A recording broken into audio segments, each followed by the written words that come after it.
নবী বলেছেন, লা দীনা লিমান লা সালাতা লাহু, যার কাছে নামাজ নাই তার কাছে দ্বীন নাই, ঈমান নাই, চরিত্র নাই, কিছুই নাই। আল্লাহর নবী বলেছেন, আল্লাহর বান্দা এবং কাফেরের মধ্যে পার্থক্য কি? পার্থক্য হলো নামাজ। যে নামাজ পড়ে সে আল্লাহর বান্দা, যে নামাজ পড়ে না সে ব্যক্তি কুফরি করলো।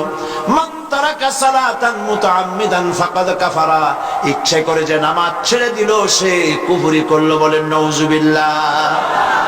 আদমশুমারিতে আপনার নাম মুসলমান থাকতে পারে, ভোটার লিস্টে আপনার নাম মুসলমান থাকতে পারে, পাসপোর্টে আপনার নাম মুসলমান থাকতে পারে, কিন্তু আপনি নামাজ পড়েন না, আল্লাহর কসম আল্লাহর খাতায় আপনি মুসলমান নন।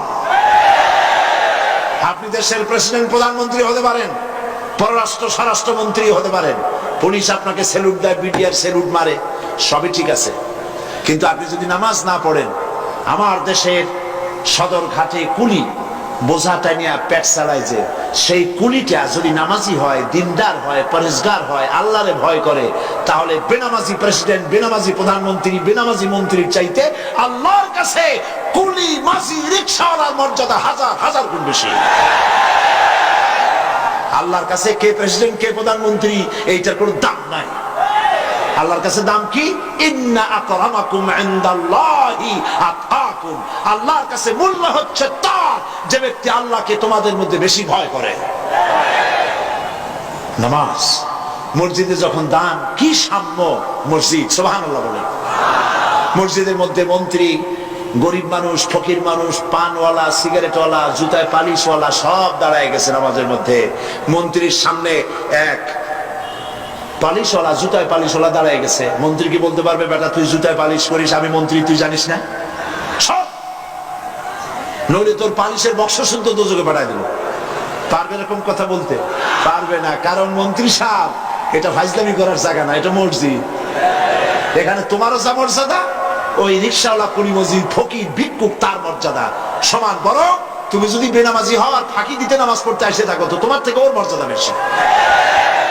কবি বলেছেন, এক হি সব মে খড়ে হো গে মাহমুদ ও আয়াজ, এক হি সব মে খড়ে হো গে মাহমুদ ও আয়াজ, না কোই বান্দা রহা না কোই বান্দা নওয়াজ।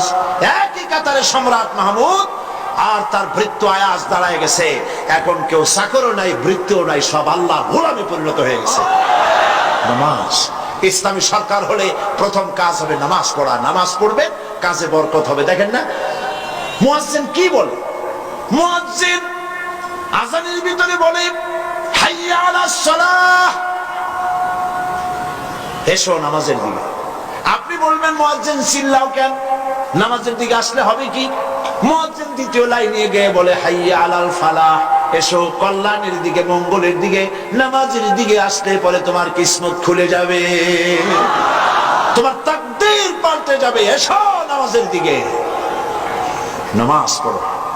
বন্ধুগণ, এই নামাজের দরখাস্ত সারা দেশে, পৃথিবীতে যত জায়গায় যাই, সব জায়গায় মানুষকে নামাজের কথা বলি। বন্ধুরা, নামাজ পড়ুন, নিজে পড়েন, বউ বাচ্চারে পড়ান, আল্লাহর কাছে দোয়া করেন নামাজের জন্য, আল্লাহ আমাদের নামাজি বানায় দাও। বলেন আমিন। নামাজ আর কেউ ছাড়বেন? নামাজ না পড়লে কাফের, কাফের। নামাজ না পড়লে মুসলমান বলে দাবি করার কোন হক, কোন অধিকার আপনার নাই। নামাজ জীবনেও আর ছাড়বো না, এই ওয়াদা করতে পারবেন?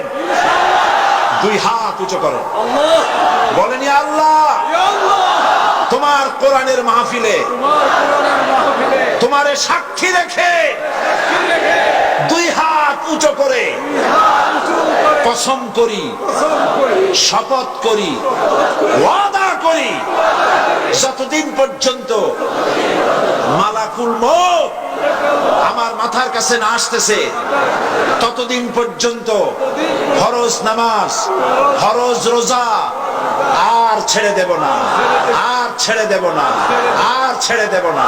এবার চিৎকার দিয়া বলেন, ইয়া আল্লাহ, আজকের এই কসম, আজকের এই শপথ, আজকের এই ওয়াদা আমার মৃত্যু পর্যন্ত আমাকে পালনের তৌফিক দাও।